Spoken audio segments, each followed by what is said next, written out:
naye awake wange about nga 35 people nga bali positive, naye kwaba bali positive abantu 12 nga bembeera yaabwe si ya mulembe. Basuuka kati siinawo mulwadde n'omu, tenti zasigala nkalu. Kutya kwe kuleesa obuzibu. Ekirala, abantu balwawo nga bali awa bejjanja bakasaba muga nti ali positive n'atandika okukozesa buli kintu. Atulaba omulungi tukwaniriza nnyo webali kubanga otwegeseeko nate olunaku olwaleero nate tuzze okubanga tuwayamu nga bwe twalagaana nti bwe tunaafunanga akadde ne General Proscovia ng'afunyeyo akadde tujja kujjanga tugende mu maaso n'okubanga tuwayamu tulabe ebintu nga bwe bitambula okutwaliza wamu. Weewaawo olunaku olwaleero atwegaseeko tugenda kubanga tuwayamu naye tulabe embeera etambula etya ey'omuggalo gye tulimu. COVID-19 alabika nti yeriisa nkuuli mu ggwanga lyattu Uganda n'ensi yonna okutwaliza wamu. Ye amwogerako ki okutwaliza wamu n'ensonga endala nnyingi, so twegatteko naawe tusobole okuba nga tutambulira wamu. Kansooke nsabe Jeno ababuuzeeko nate tulyoke tweyongereyo. Jeno nsanyusa okulaba, njagala kusaba bannayuganda abo batulaba oba tubuulizeeko nate tulyoke tweyongereyo. Balamusiza mwena batuwuliriza nti balamusiza, naye embeera eriwo ku bigambo bya COVID. Njagala kusaasira bonna abaviiriddwako abantu baabwe naddala buno obulwadde obupya obwajja n'obulwadde bwonna obulala. Omanyi abantu kati twesibye nnyo ku COVID naye waliwo obulwadde obulala. Abaviiriddwako abantu baabwe kitalo, Katonda yaweera yajjawo. Ne abalwadde abakyali mu malwaliro abali mu mbeera embi kubanga abantu abasinga ICU zijjudde, kati zatandika na kuyiiyizibwa buyiyizibwa okuziteeka mu woodi endala okuteekayo ICU. Njagala kusaba abasawo Katonda abakwatireko basobole okusuusa abantu abo, then n'abafunye ebirungi mu bulungi mbeebalizaako. Weewaawo tweyansiza. Gafande njagala tutandikire ku nsonga ya COVID-19 yennyini kubanga bannayuganda bangi n'ekiseera kino batugamba nti kyandibadde kyakuzaamu bantu ssuubi kubanga abantu baffe bangi baweddemu essuubi nga balowooza bwe bagamba nti olwadde COVID, ofunye obulwadde bwa COVID nti obulamu bwo buba bukomyawo. Njagala kutandikira awo, simanyi oba neewuwo COVID ono yali atuuseeyo, naye abantu baffe beeraliikirivu buli lwe bawulira alwadde COVID.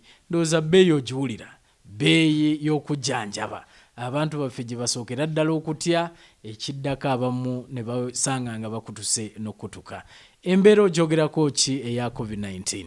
Embeera ya COVID-19 abantu abasinga nyinza okuba nga nange mwenali nga mmanyi nti kintu kyangu kubanga nina abasawo be nawulyanga nga bagamba nti COVID ajje, akawuka kajje tukamanyiire nako katumanyiire. Ne tulowooza nti weevu bw'ejja neeyitawo baatugambanga nti ofuna immunity, bwe batyo bwe baagamba, naye kye twali tusuubira si kyekyo.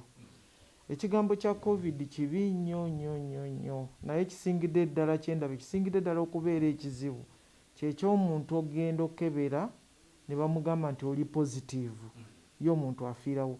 Nina muwala wange yagenda ne bamukebera n'akimaliza buti ne bamugamba nti ali positive.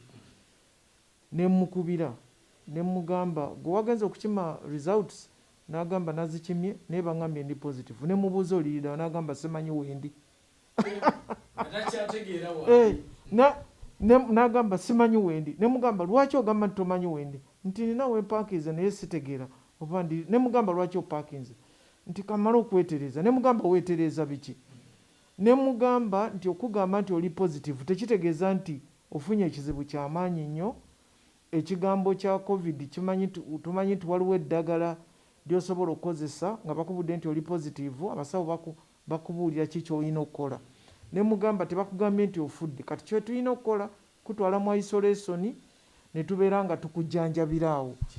Ne nziramu omukubira nga wayiseewo essaawa nnamba n'agamba nkyaliwe na Parkins. Naye nga muntu yali oluvannyuma lw'essaawa nnamba era awo we yali apaakinze ateekwa okuba yamalawo 3 hours.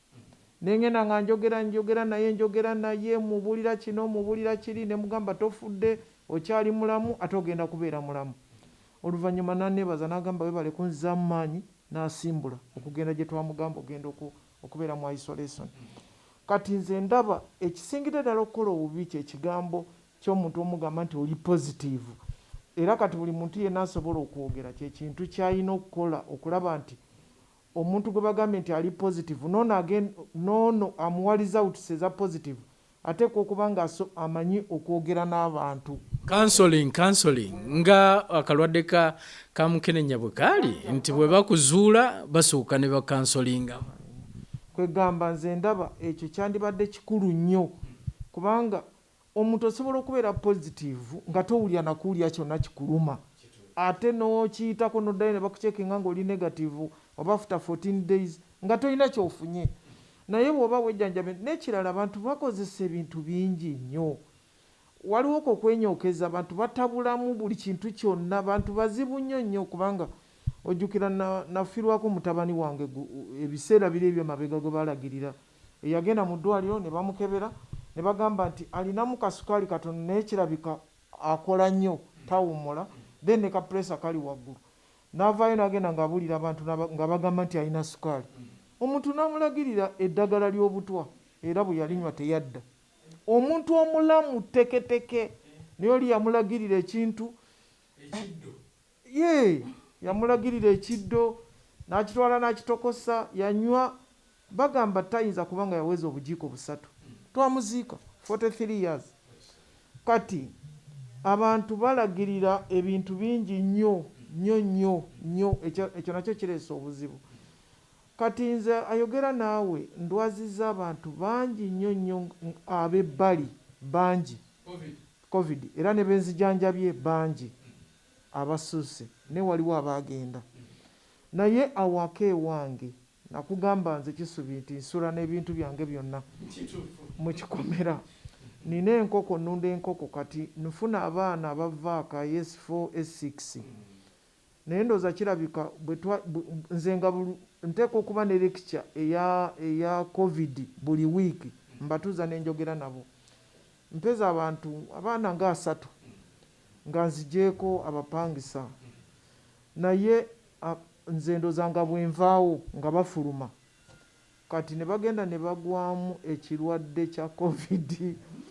Nali siriiyo ne wabaawo muwala wange omu yayitayo n'agamba nti naye ntuusa awaka abantu balwadde bakolola balina fulu ate banafu nnyo. Ne suspectingirawo nti covid ateekwa okuba ayingidde.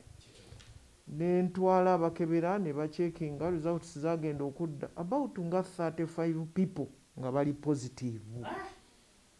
Naye ku abo abali positive abantu 12 nga b'embeera yaabwe si ya mulembe nga kuliko n'omukyalo omu omupangisa ng'ali lubuto lwa myezi 8 naye ng'embeera ye si ya mulembe. Ne neebuuza ne ngamba naye abaana bano baana b'abantu nabajja mu bantu ngenda basitula ntya mbazzeeyo ewaabwe ngambe nti bano balwadde ngenda basitula ntya mbatwale mu ddwaliro ki erigenda okwakomodatinga abantu abo bonna era banankwatirwa batya ekisa nti bonna babadimitize kubanga obeera n'omulwadde omu nonoonya ekitanda mu Kampala wano ne kikubula ICU n'ebula n'ekitanda kyennyini wadde si ICU. Kati nze n'obaawo omuntu eyandagirira n'agamba nti waliwo omusawo ali ku grade B Entebbe nti nze nsobola okumukufunira najja n'ofuna w'omusuza n'awandiika eddagala ne mugenda ne muligula najjanjaba abantu abo. Nze kati nga mmanyi nti mukyala mukulu oba musajja mukulu saasooka mulaba kati bwe yajja nenfuna tenti nengula tenti ne tuziteekamu obutanda bwe basulako abo abaana b'enkoko dabudeeka nga bagamba nti buli tenti tuteekemu abantu nga 8. N'omuntu omu yali mu nnyumba eyalina naye ne tumugyamu ne tumufulumya ne tumufunira akatenti k'ebweru n'atandika obbajjanjaba n'ajjanjaba naye ng'omutima guŋŋamba nti naye watya ng'omuntu afiiridde wano. Kati bwe nayita omusawo okumulaba ne ntunuulira omwana omuwala ne mubuuza gwe musawo nti nze musawo.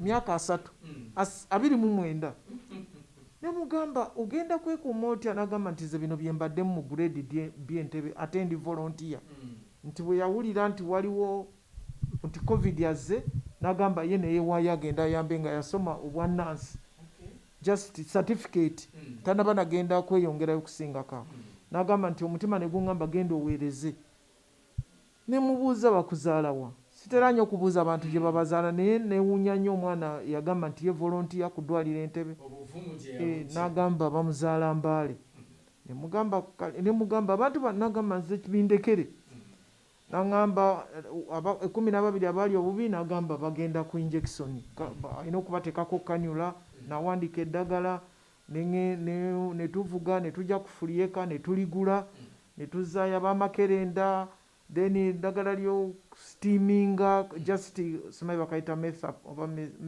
mesa plus noki oteeka mu mazzi talina kirala kyonna kyateekamu ne wesitini 14 days ne bakomawo kebera ne basanga abamu nga bali negative kati n'asiibula nagenda ng'asiibula naye nga neeralikira omukyalo w'olubuto kati waliwo abaana ku bapangisa nga abaana bava mu masomero nabo ne bajja n'obulwadde waliwo ennyumba yange ngiyita gazebo bonna ne mbateeka muba baali 6 ne bonna n'abajjanjaba ne babasiibula naye paniki yesinze okutta abantu kubanga nabo abaana bapanikinga nnyo naye ne twogera nabo nina omutabani wange driver wange bamuyita Nassa yateekayo nnyo omutima n'abeera ng'ayogera n'abaana abantu basuuka kati siinawo omulwadde n'omu tenti zasigala nkalu so okutwaliza wamu okutya kasitaba kakutema nti oli positive okutya kwe kuleesa obuzibu ekirala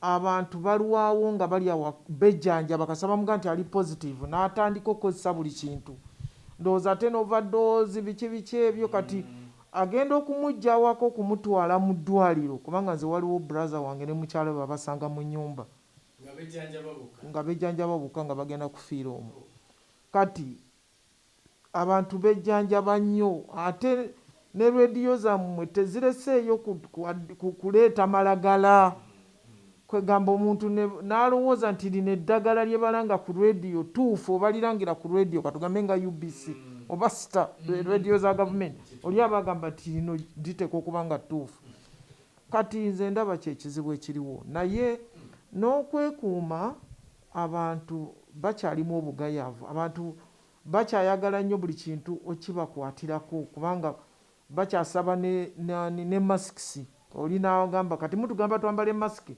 gavumenti yatuwadde masiki kwegamba ng'ate masiki n'akatambaalako akatambaala bwobanga olina akatambaalako osobola okukazinga ne kafuuka nga sumbuusa ne weesibaako olugoye lwonna mu nju oba kotoni oba ki osobola okukasala bulungi n'okozesaako okwesiba wadde gavumenti tekuwadde toyinza kubeerawo n'ogamba nti kofe nti kubanga gavumenti enakuwa masiki yes weewaawo atulaba omulungi ndowooza owulidde General Proscovia Nalweyiso gwe tuli naye tugenda maaso n'okuba nga tuwayamu ku mbeera egenda mu ggwanga mu maaso mbeera ya COVID-19 afande oli ayinza okubuuza nti mu kulaba okuko gwe olaba gavumenti efuddeyo okusobola okulaba ng'etaasa bannayuganda eri ekirwadde kino ekya COVID-19 mu kulaba okuko gavumenti efuddeyo katugambe okusingira ddala omukulembeze w'eggwanga nga bwagenza avaayo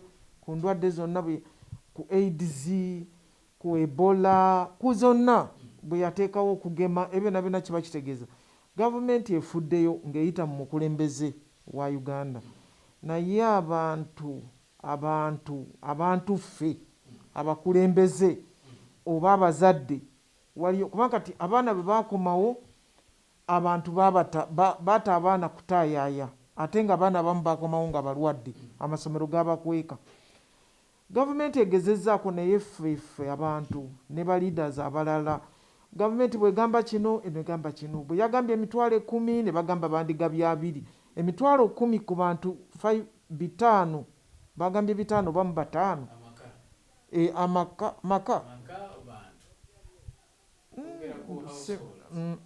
sirowooza bagambye bantu bamufuna abakola ssente ya leero abafuna ssente ya leero abantu 500 oba mu 5 ne bagamba emitwalo 10 ze biliyoni 53 bw'oteekako miliyoni manyanga emitwalo 2 ziba biliyoni 106 owulidde 106 biliyoni kati kiseera kye tulimu ne revenue ng'ebadde tekola oyinza okwesanga ng'ezo ssente teziri kati bagamba nti balina engeri gye babibalamu obuwunga kiro simanyi 2 simanyi bagenda babibala mwegyo emitwalo 10 kati abantu bali mu kaayanira ekyo nalabye abeekalakaasa waliwo ekizibu ekyazeewo ekyamannya kino ekintu kyaguddewo bugwi abantu tebalina lisiti ntuufu nze nawulira simanyi bagamba batawunikiraaka oyinza okwesanga batawunikiraaka bali waggulu berosiizi nabo balina obuzibu bwabwe simanyi kati ki ekirina okukolebwa oba bakozese bannaddiini oba okufuna omuntu oyo akola ssente ey'olunaku sirowooza nti abawejjere bonna abantu bayita abawejjere tiyakola ssente ey'olunaku sikirowooza kigambo muwejjere oba kirala nnyo kati gavumenti yeebadde efuddeyo n'okulagira amateeka naye abantu tebagagoberera lockdown tebagigoberera afande lwaki abantu abamu balowooza nti oba lwaki tebagoberera amateeka ago kyekyo kyennyini kubanga abantu basuubira nti bw'ogamba nti lockdown at least abantu bagenda kubanga badduukirirwa okutwaliza wamu ate abantu bongeddeko n'okugamba nti si municipalities zokka si cities zokka mwe muli abantu abakola emmere ya leero nti kubanga n'abantu mu byalo eyo gye bali ababodaboda nga tebalina nnimiro eriyo abantu mu byalo eyo ng'amala agenda kulima mu nnimiro ya muntu n'alyoka afuna kaalya nti nayo gye bali y'ensonga lwaki abantu baffe abamu bavuddeyo ne bagaa nti gavumenti oba oluusi ekola ebintu nga tesoose kufa ku muntu wa bulijjo kisubi gavumenti efa ku muntu wa bulijjo naye ensobi eriwo kyekigambo kya gavumenti okweteeka ku kigambo ky'okulowooza nti bajja kulabirira abantu abo era nze sirowooza nti ensi yonna eri covid nti abantu babalabirira kubanga n'abazungu balabika kyabalema ekintu ekyo kizibu nnyo era nze ndaba ng'ekiyinza oba okutuleetera obuzibu kubanga abantu babeeramu essuubi nti bw'oteekawo lockdown ogenda balabirira covid yona amaze ebbanga nga waali era nga balangiri ab'ebibulamu b'ensi yonna nga babeera bagamba ne Uganda abasayansi nga bagamba waliwo weeve ejja kati bagamba waliyo weeve ey'okusatu tukitegedde gavumenti yandiyambye nnyo abantu bano naye tesobola kubanga enfuna y'eggwanga okujjako ng'ebintu byonna ebirala birina okuyimirira tusooke tukole ku kya covid okulabirira abantu naye bwe bibanga ebintu ebirala bijja kusigala nga bitambula tekijja kusoboka kyendowooza kizibu nnyo kisubi okuwa abantu ssente ng'otaddewo 42 days ziyinza okuggwa ng'olina okwongera 42 days kubanga tebatugamba eriyo weeve ey'okusatu ejja nti ate ye egenda kubeera mbi nnyo naye abantu bano newankubadde oba obawadde emitwalo 10 42 days endala bwe zinajja oba olina okubongera ssente revenue egenda okuleeta ssente ezo egenda kuvaawa nze ndaba kino ekintu kirimu obuzibu simanyi Kenya bwekikola simanyi Tanzania bwekola lockdown yaayo simanyi Rwanda bwekola naye wano abantu bangi nnyo abali mu Kampala kizibu nnyo bamalayo abakola ssente ey'olunaku naye nze ndowooza balina okukubiriza abantu nti kasente ke bakola babeere nga baterekayo oba omutwalo oba 2,000 nga beetegekera ekizibu kyonna ekiyinza okubeerawo kubanga bw'ofiirwa ng'okola ssente ey'olunaku kubanga tekitegeeza nti oba okola ssente ey'olunaku toyina maka obeera n'omukazi n'abaana watya ng'ofunye ekizibu ng'omwana afudde nga si bya lockdown gavumenti tekujjanjabira mwana tekutwalira mulambo nze ndowoozaamu nti kyekyo naye ate buli kintu kya wano kiyingiramu nnyo ebyobufuzi ono n'ayogera kino oli n'ayogera kino omuntu amanyidde ddala nti tekisoboka n'ayogera ekintu nga yayagala just kusasamaza naye ng'amanyi nti ekintu kyagamba tekisoboka Afande waliwo bangi abagamba nti oba singa gavumenti yakolanga oluwedde lwakuba nti gw'ogamba nti obuzibu bwonna buli ku gavumenti kweyingiza mu bintu bino nti ejja kulabirira abantu, naye era abantu bagamba buvunaanyizibwa bwa gavumenti okulabirira abantu baayo okutwaliza wamu. Gwe tolaba nti kyali kisinga ku kino ekyogerwako, kubanga abantu bangi bagamba ku nkalala ezo z'oyogeddeko, bangi bagambira ddala nti tebaliiko ate nga bakola mmere ya leero, kyali tekisinga ekyogaba akawunga. Akawunga kaliriddawo ogenda kagula ku baani gye kali kyekibuuzo. Eriyo akawunga kaluli bagamba bakabba. Akawunga kaluli abantu abamu baleeta akawunga nga abantu tebasobola kalya. Ate bwe bagamba nti kano akawunga kabi ne bagamba gavumenti erimba eyagala kabba. Kati ensi kasita ogiteekamu eddembe lya buli kintu kyekyo kireeta obuzibu. Naye sigamba nti gavumenti yeeyingiza, naye gavumenti ekintu kye yataddewo kirabika kizibu ekyokuwa abantu ssente. Waliwo n'omuwala abadde anvuma babadde baŋŋamba, waliwo omuwala abeera nvuma nti yampulira nga njogera nti tebawa omuntu yenna emmere, abantu tebabawa emmere, mbu twaguwulidde gwogera. Nze soogerangako era olwaleero lwensoose okwogera ku bya ssente, naye n'abantu bakirabe nti kizzeemu obuzibu, kubanga lisiti buli lwe bagamba nze lumu bansindika ndoza nakyogerako bansindikako eruzira okiriyalinga, nali memba wa General Court Marshal, naye ne bagamba Court Marshal egende eruzira eggyeyo abasirikale baffe abakwatibwa, simanyi ng'afuuka mu bimuli, simanyi bitya ag'amateeka, ne babakwata tugende tuggyeyo abalina obwo obusango obutono, ne tugenda eruzira nga waliwo omulyango gumu abantu mbalina okufulumira, ng'obeera eri n'osoma amannya, twali twagala abantu 150, naye nga buli lw'omala okusoma ng'oli eri okubala abantu nga bafulumye 4, naye nga wasomye amannya 150 nga bayita mu mulyango gumu, naye bw'otuuka twamala olunaku lulamba nga tetumaze, nga tubazaayo munda ne tuddamu ne tusoma n'osanga bali 3. Kati ezo lisiti zaffe wano simanyi kubanga buli gye zaagenze bagamba abantu tebaliyo.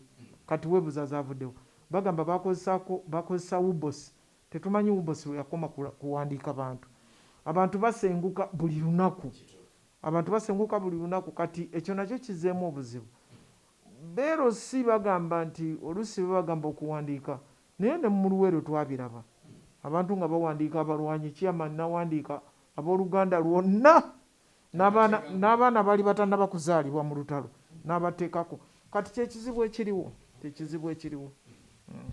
Weewaawo atulaba omulungi, tukyali ffenna tukyagenda maaso n'okubanga tuwayamu ne Lieutenant General Proscovia Nalweyiso mu amagezi eri omukulembeze w'eggwanga ku nsonga z'ebyokwerinda n'obutebenkevu. Geno njagala twogere ku nsonga ya lockdown eno kubanga efuuse ensonga, era bannakampala bangi tubalaba baagala okuyingira ekibuga, naye ekibuga balemesebwa okubanga bakiyingira. Bo bagamba nti pulezidenti yayogera kiro nga tusibiddemu ssente zaffe, tusibiddemu ebintu byaffe mu maduuka, enkeera tetwakkirizibwa kubanga tudda mu maduuka gaffe oba mu bizimbe byaffe okutwaliza wamu. Abantu bano abalaajana bwe bati, gwe ki ky'oyinza okwogera ku nsonga eyo? Kubanga bagamba butya pulezidenti ayogera era omuggalo ne gutandika n'akasente ako k'ogambye ak'emitwalo 10 abaali bakola bwe batyo nabo tebanaba kubanga bakafuna, naye bano abatakkirizibwa kubanga batuuka okwakisesinga ebintu byabwe, oli bw'aba ayagala oba atundire bugatto bwe waka oba yalekamu byakulya bye mu dduuka omwo asobole okubanga abifuna. Gwe nga awa amagezi president ku nsonga z'ebyokwerinda wano muba temuleesa ate obutali butebenkevu?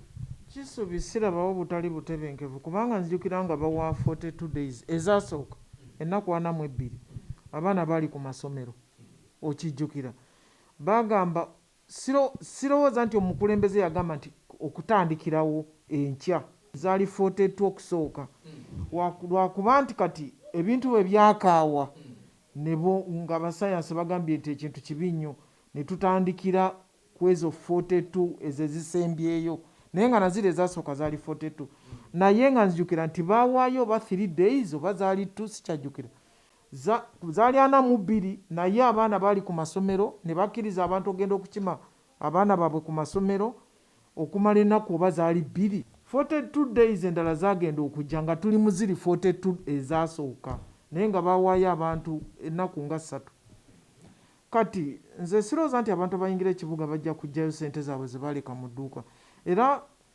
Kisubi omanyi bagamba olekanga oyogeranga ebisoboka ebitasoboka n'obireka nze sikirowooza nti abantu batambula okujja mu kibuga nga bajjayo ssente zaabwe ze baasibira mu maduuka ekyokujjayo ebintu byabwe bye baasibira mu maduuka kyo nsobola okukiwulira naye kino ekintu kyagwa kati senga lwali lutalo nga bakuba Kampala nga Palestine bwogiraba bagikuba ne bagimalawo tebalabanga ku ntalo abasinga tebabimanyi tebalabanga ku ntalo naye kati mpa example ekirwadde kyajja naye ate bagamba n'okugamba nti okuva pulezidenti lwe yayogera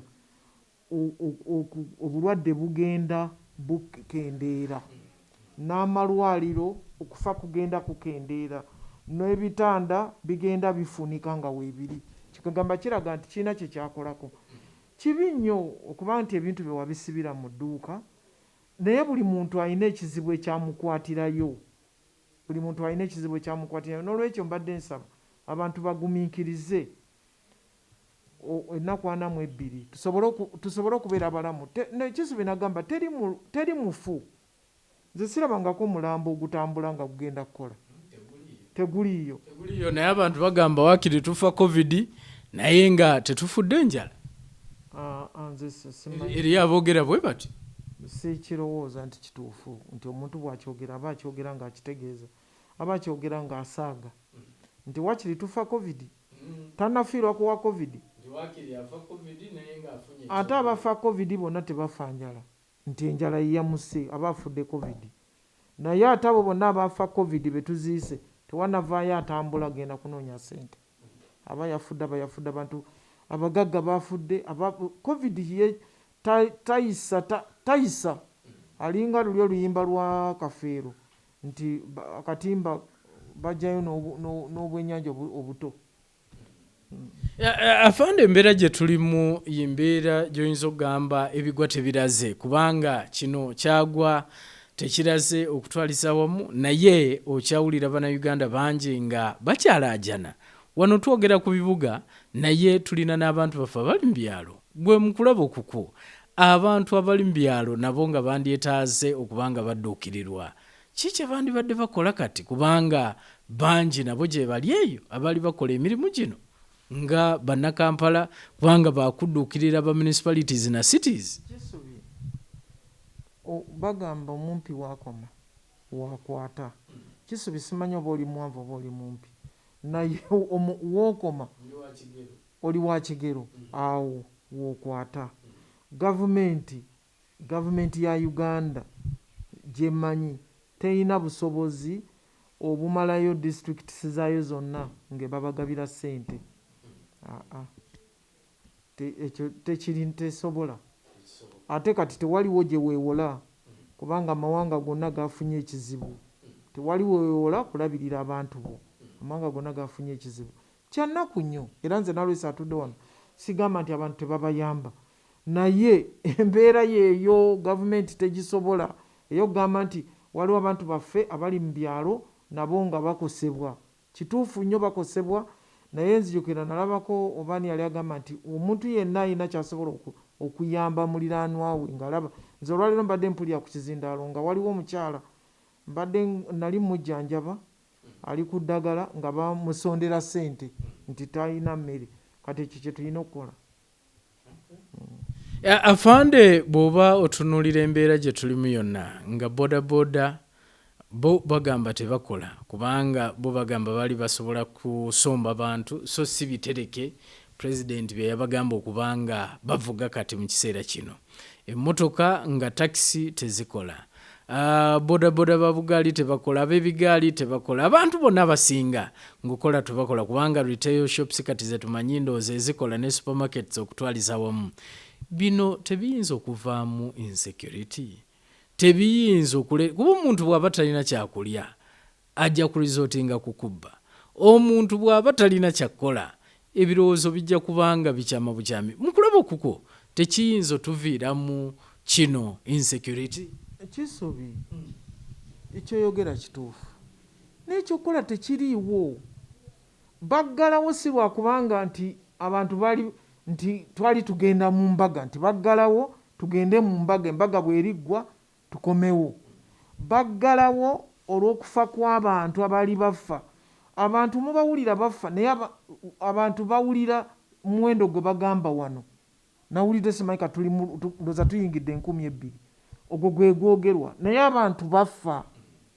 Ekyaggazaawo bantu kufa tuggalewo ennaku 42 okufa kw'abantu kukendeere. Insecurity ejja kulwanyisibwa kubanga yesu ate sirowooza nti Kisubi bw'obanga tobadde mubbi nti kaakati obba olw'okubanga bodaboda bakugambye kuweeka bitereke okujjako ng'obadde mubbi. Naye buli muntu balina ba leaders be balina okutuusaako ebizibu bino n'okwogera n'obatuula ne balaba ki ekyokukola. Naye ekyo tekiyinza gamba nti kaakati olw'okubanga bagenda kubeerawo insecurity tikati eggwanga libeere ku bunkenke bw'abantu okufa nti kubanga ababodaboda tebakola. Tukitegedde era si kirungi okuba nti ababodaboda babagambye kwetikka bitereke. Babagambye okwetikka ebitereke kubalumya oba babagambye okwetikka ebitereke baleme kusiiga muntu gwaweese obulwadde oba gwaweese okumusiiga obulwadde. Kyekyo tewali kyakola. Tubale bubazi nti tubuzaayo ennaku bwe ziti okumalako kino nga bwe tusala amagezi mpola mpola. Tubale ennaku nga bwe tusala amagezi naye era bangi bagamba nti ne bwe zinaggwako nga bw'ogambye nti weeva ey'okusatu eyo ate naye eyinza okutwongera ku muggalo. Era awo oli wabuuliza n'agamba nti akasente kafeezezi nti zino ze zisoose endala zinajja kubanga 10 abamu ze bawakanyizza era nga bw'ogambye kuba nalaba gye vuddeko ababaka ba paalamenti nga bagamba at least gyandibadde 2 abamu owulira bagamba at least gyandibadde 5 bangi balinga abalaba nga n'akasente katono nnyo okutwaliza wamu. So abantu bagume naye tetumanyi COVID-D lwagenda kubanga gwa mu ggwanga Uganda. Tewali amanyi Kisubi COVID aliggwawo ddi. Tewaliwo yali amanyi ti siriimu alitambula mpaka olwaleero. Tewali yali amanyi nti TB twazaalibwa tuwulira TB ng'era owa TB baba bamuziika amasowaani ebikopo babiteeka ku malaalo ge era nga kye kitulaga bw'oba otambudde n'otegeera nti ono yafa TB. Tewali yali amanyi nti biritambula naffe abantu Kisubi n'ozaalibwa n'obisangawo. Kati korona eyinza okuba nga ndwadde ze ejja genda ekendeera mpola nga bw'olaba TB kati naye TB bagamba mungi endwadde endala bwe zigenze zikendeera. Kati tewali amanyi Kisubi tubeere bulindaala okulinda ekinaakola kye kinajja. Waliyo abantu abalala nga bo balina muyaga gusuula amayumba musisi n'asuula amayumba. Kati ffe ekizibu kye tulina kya COVID naye ate bw'oba omwegendereza osobola okukola ki okumuwona. Naye oba kwegamba ekyokola tekiriiwo sikiraba. Gavumenti erina kuyiiya kulaba engeri gyeneerabiriramu abantu baayo naye nga kizibu nnyo. Ng'ovudde ku kyemmere ebimu ku bintu ebitugambibwa okubanga tugoberera era wakyogeddeko y'ensonga ya masks, y'ensonga ya sanitizer, y'ensonga y'okunaaba engalo, y'ensonga ya social distancing. Ebintu bino abantu bagamba balina bye basobola okukola naye bagamba ate waliwo ebimu bye batasobola kukola. Omwavu agamba nti sanitizer n'amugula pakaddi, kasabbuuni kange kakunaaba kakwoza, masiki nazo n'owulira nga bagamba nti gavumenti yatuwaako omulundi gumu gwokka bandibadde batwongera masiki oba bandibadde batufujirira masiki zino nga nazo weeziri. Bino byonna byemu ku ebyo abamu bye balowooza nti gavumenti yandibadde ekola bwe tuba nga tuli bakulwanyisa kirwadde kino. Kisubi sisemba kyakuddamu kugamba gavumenti gamba nti abantu babawe masiki kubanga masiki abantu bagamba tebazifuna ezaluli abazifuna bagamba bafuna masiki ezitali ntuufu masiki olina okujambala buli lunaku kati gavumenti bwegaba masiki emu abamu tebazooza kubanga gavumenti yagaba masiki nga zakwoza ojooza n'ogigolola abamu yaddugala n'agisuula zasiiwuka zanaanuuka obukoba owulidde kati kyenvudde nkugamba nti omuntu yenna ekintu kyalina kati ffe twakula tewali pads sijjukira kugenda ku dduuka kugula pads mpazi eyo mu maka ndowooza lwokuba ffe twali baana banaku sikijjukira ekyo twayiyanga buyiiya okwetetenkanya kati era kyenva ŋŋamba nakati olugoye lwonna lwolina mu nnyumba olukadde kubanga buli muntu yenna ateeka okuba ng'alina olugoye olukadde olusala lwotokyayambala olusala n'osobola okukolamu masiki nze mu nsiko nababuulya ne mbaga nti lumu nagwa ku mukulembeze w'eggwanga nga simanyi nti yasuze mu nkambi mwe nalindi naye ku makya mba ntambula nsalinkiriza oba nali ngenda kukasisira kaani nengwa ku pulezidenti ng'alina wasenyeza kubanga oyo yali katonda waffe kugamba nga ninganga agudde katonda nenebuuza bajja kuŋŋamba mbadde nsalinkiriza ndagawo naye nga ye yandabye edda bwe yandaba nambuuza nalweiso obadde olagawa ne mugamba mbadde nkunoonya naye nga nali simanyi nti yasuzaawo kati nagamba ngende ku kagundi ke ku kayumba ke waliwo obutebe obwo bakolanga obw'emiti naye kwegamba nze kyekindaga nti bwe twali mu nsiko twafuukira ddala basiru bwe yajja nambuuza abadde oŋŋamba ti abawala tebalina nnika kati ekyo nali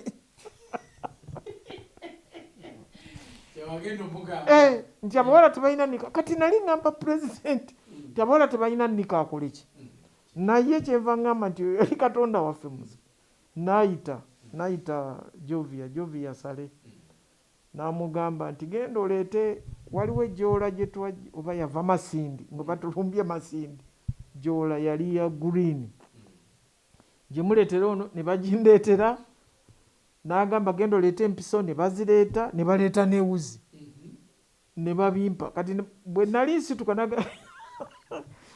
nagamba kati genda abawala basale okwo owulidde ne bandeetera ne girita yetetenkanye yetungiremu gi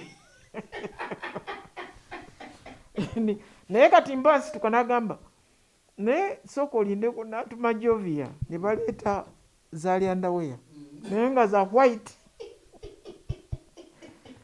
ne bampa nnya nze ne bampaako bbiri admin officer wange Nadduli akyajjukira omukyala bamuyita Nadduli ne bamuwako emu waliwo naiti yafa yali IO ndowooza muyita nagamba mbatwalire nensituka neŋŋenda naye bwe natuusa jjoola ne ŋŋamba abawala nti nagambye musale kuno enduulu yavuga mu uniti yange naye nga tebamanyi nti eyo nika gyagenda okusala ejja kumala ennaku ttaano agisuule kati ebyo mbibabuulira byali eri musiko kati nakati mu nnyumba yo mulimu olugoye olukadde osobola okusala masiki gavumenti siddamu kugiwagira n'akatono kubanga ebya masiki byali bizibu nnyo saagala gavumenti yeddemu kwetema ngalike nti egenda gaba masiki naye masiki tuziyiiye akatambala koolina kakolemu masiki osobola okubeera naye ate ko kangu okwoza n'okagolola n'oddamu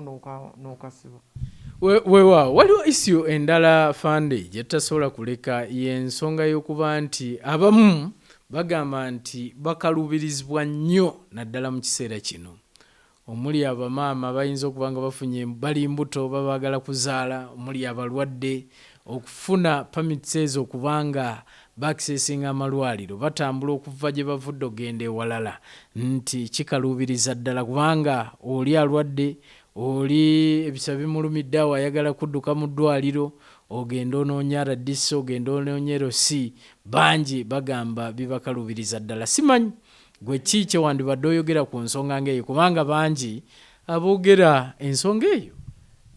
Olubuto okujjako nga walufunye muzina ennaku 42 naye pulezidenti yagamba omuntu ali ku kyalo ng'ali lubuto amanyiddwa. Nze kati nkugambye omukyala omupangisa eyali olubuto olw'emyezi 8 kubanga kati oyinza kuŋŋamba nti olina olubuto lwa myezi 6 walufunye mu 42 days. Nedda, olubuto lumanyiddwa era nze simanyi sirowooza kubanga duli abantu basirikale bakambwe nnyo biki omuntu yenna nze mpita ku ezo roadblocks. Omuntu agenda mu ddwaliro ddala ng'ali lubuto ng'oba ali ku bodaboda bamukkiriza n'agenda LC bw'ebanga eri kumpi osobola okufuna ekipapula. Bw'oba tokifunye olubuto lweyogerera.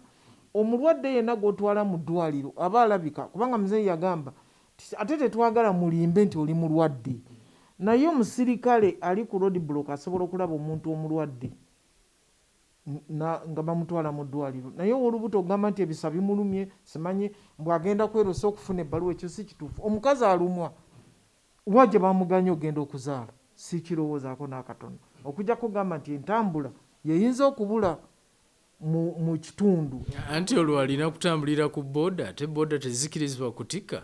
No, omukyala w'olubuto omuntu yenna omulwadde bamukkiriza ku bodaboda naye kye bagamba ate si kirungi kulimba nti otwala mulwadde nga si mulwadde. Era ekyo kyenjagalidde ddala okugjayo kubanga abantu baffe bangi bagamba nti babikola naye ne basanga roadblocks ezo nti ne babajjako bujja.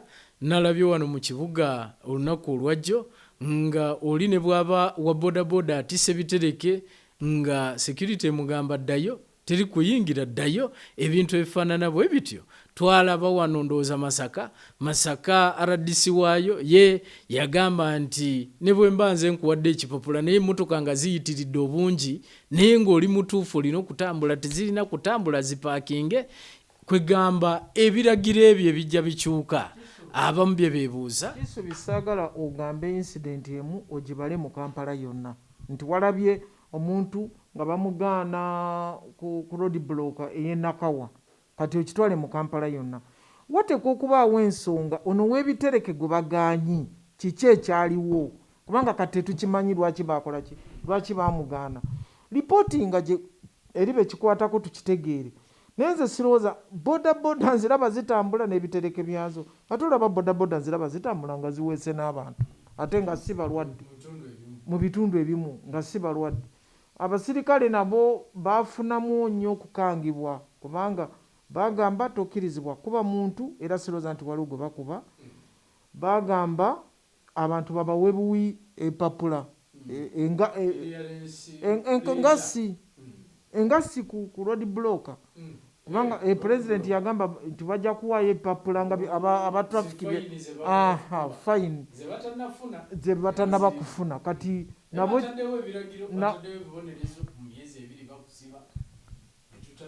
naye nze ekyo kisagala kutwala kati gundi ow'e Masaka yawalizonizize Fred Bamwine bo ab'e Masaka baali bagambye nti ebiragiro muzeeyi yawadde yabiwadde b'e Kampala teyabiwadde mu Uganda yonna era bo ne basigala nga ekibuga kyabwe amaduuka gonna maggule nga n'emmotoka zitambula nga bwe zitambula. Nalaba ekintu nange kyendowooza nti Bamwine kye yakola kituufu kyekya siteegi za bodaboda kubanga toyinza otya okugamba nti weewala abantu kulwala naye nga waliwo siteegi ya bodaboda eriko ababodaboda 30 awo olaba waliwo kwegamba bodaboda zandibadde nga ziyita mu buyisi naye nga tezikoze siteegi yawera siteegi ezi. Yes. Weewaawo atulaba omulungi ye jeno tukyagenda maaso n'okubanga tuwayamu naye okutwalizaawo mu afande era njagala kudda gy'oli twongere okumanya mu mbeera eno gye tulimu ng'abaana bali waka emirimu tegitambula tuli ku 10% abakola. Kisubi ekirwadde kino bwe kyajja Uganda si yakitandika kyatandikira China nekijja nga kitambula okutuuka lwe kyatuuka mu Uganda. Omulundi guli ogwasooka ebiragiro ebyakolebwa bwe byagobererwa twakoma ku bafu twayingira mu 3 bali batono nnyo. Ku luno ebiragiro bigenza okuweebwa ng'akalwadde kasensedde abantu.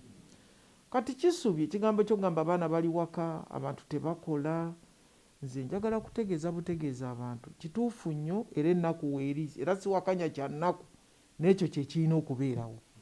Kyekirina okubeerawo okusobola okukuuma obulamu bw'abaana, omulimu gw'oyagala okukola. Abantu abafudde bonna baagirese era kati bagenda kutandika kunoonya abalipulesinga Bakisubi. Ate alipulesinga tabula kubanga abantu bafudde wasigaddewo abalamu, waliwo abeekuumye ng'era yeekuumira ogwo omulimu. Kati abaana tebasoma kituufu, waliwo ensonga lwaki tebasoma, lwa bulwadde. Abantu tebakola, waliwo ensonga lwaki tebakola, lwa bulwadde. Tusaba 42 days ziggweko ng'abantu bategedde nti tulina okwekuuma bwe tuti, abantu okufa kukendeere, abantu baddeyo ku mirimu gyabwe nga bulijjo, bagoberere n'ebiragiro bye bagamba. Social distance, bwe muba mukola abantu 30 mwetooleke 15, 15 bakole wiiki eno, 15 bakole wiiki eddako, oba 10 musobole okendeeza ku mujjuzo, kubanga buli lw'ogukendeeza okufa kukola ki? Kukendeera. Afande waliwo besobola era kugenda nga sogeddeeko be basomesa, naddala abasomesa mu masomero g'obwannannyini, tubalaba eyo nga balaajana bagamba nti naffe twandibadde at least tufiirwako mu ngeri ey'enjawulo, oba ng'abo abagenda okuba nga bafiibwako. Kuba bwe bagamba nti essimu yo bw'ebanga yayitakoko transaction y'Emitwalo 5 nti gwe tosuubira omusomesa ziyinza okuba nga zayitako ne weesanga nga tajja kubanga afuna ku kasente. Guvudde ku basomesa waliwo era n'abamabaala abagamba nti ffe okuviira ddala covid lwe yajja mu Uganda tuli ku muggalo mpaka kati. Abantu bano oyinza boogerako ki? Abantu bano bonna bali balowoozebwa kubanga ffenna twali tulowooza nti covid kati agenze tumuwonye, kakati bagenda kulowooza ku abo abantu, kubanga nzijukira bwe baali balowooza ku ssente ez'okunoonyeza abantu, bonna booyogerako baalimu okufuna zisakoozi baziteekemu ssente oba okubawa ssente ez'okutandikirako. Bino we byagwirawo, naye era bakyabalowoozaako. Ne ku luno bano abasomesa ba private schools be bamu ku bano be bagamba ku mitwalo 10 abagenda okufuna, si kuganyulwa kigambo kinene, abagenda okufuna emitwalo 10 basobole okufuna ke balyamu. Gavumenti webe egambye nti ssente zerina nti ogenda kugulamu kilo z'obuwunga 20 osobola ogenda ng'okyanywerera ku ekyo bali kwabo, naye nga bakyalowoozebwako ab'ebivulu, abayimbi, abamabaala, ojjukira abo bonna baali ku bantu abagenda okufuna ssente ezo ez'okutandikirako. Naye kati embeera nejja, oba kati tugamba covid yajja, naye senga yali mbeera ya musisi nga amaka gonna egayiye, ebizimbe byonna ebisaanyizaawo, saagala kwogera ku lutalo naye kanjogere ku musisi. Era wandibadde omuntu agamba baala, naye kati ekintu kyazze, kubanga pulezidenti yali ayagala okutta ebbaala naye n'agamba nti omuntu bw'aba anywedde naddala nga nze yanywako kizibu nnyo okwekuuma okulaba nti tokwatibwa covid, kizibu nnyo kubanga ne baba bacekinga temperature, bw'omala okuteekamu walagi baba wayingidde nga temperature eri wansi ogenda okumaliza ng'eri waggulu. Kati naye be bantu abagenda okulowoozebwako ku ssente ezo z'empulya ze bagenda okuwa abantu. Tugambe abamabaala mwebali, tugambe abasomesa mwebali bwe kinaaba nga abakirondoola bakikoze nga bwe kiteekwa okukolebwa, naye abavuluga ekintu kino bali muli bennyini munda, bwe bagamba lisiti oba ne baleeta oba ezaawa, naye ebyo ebintu bibeerawo kubanga olaba n'ebibuuzo ne bagamba ebibuuzo byabadde birina okugenda ku ssomero ly'ewamwewa eyo Busoga ng'ate babitutte Mbaale. Kati ebyo bibeeramu, naye amannya gano simanyi wa gye gaava kubanga buli wantu babeera balaga nti amannya sige lisiti babeera bagamba abantu bano bebaleese si bebbo. Okay.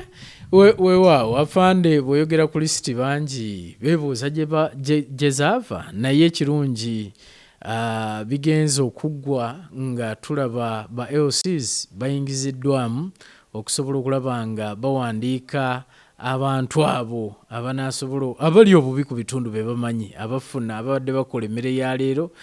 Tulabye LCs nga kati zitandise okuba nga zenyigiramu zikolera wamu ne ba town clerks okusobola okulaba nga bageneratinga lists entuufu okutwaliza wamu ogutabadde guli emabega abayirosi we babadde balaajanira. Era naffe ku mpewo tubadde nga twebuuza lisiti zivaawa, lisiti ziva mu Uganda Bureau of Statistics, lisiti zivaawa nga naffe tukyebuuza ekyo. Lisiti bagamba mbu batawuni kiraka kozi babeera kuki ku disitulikiti ku municipalities oba ku biki. Ndowooza waliwo ensobi naye baali baagala nnyo okozesa WUBOS. Kati ndowooza kwe kuteekamu batawuni kiraka naye WUBOS bukyanga esembayo kola gundi abantu bangi basenguse. Olaba n'okulonda abantu basenguka ne bava wano nava ku A n'agenda ku Z bwe bityo. Kati bwe baba bayingiza mu beerosi twagala kusaba busabi beerosi nti batuyambe baleme kuteekamu ab'eŋŋanda zaabwe okusobola okufuna nti abantu 10 ke kakadde.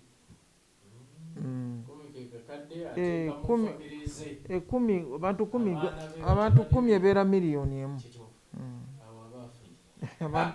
Abantu 100 bukadde 10.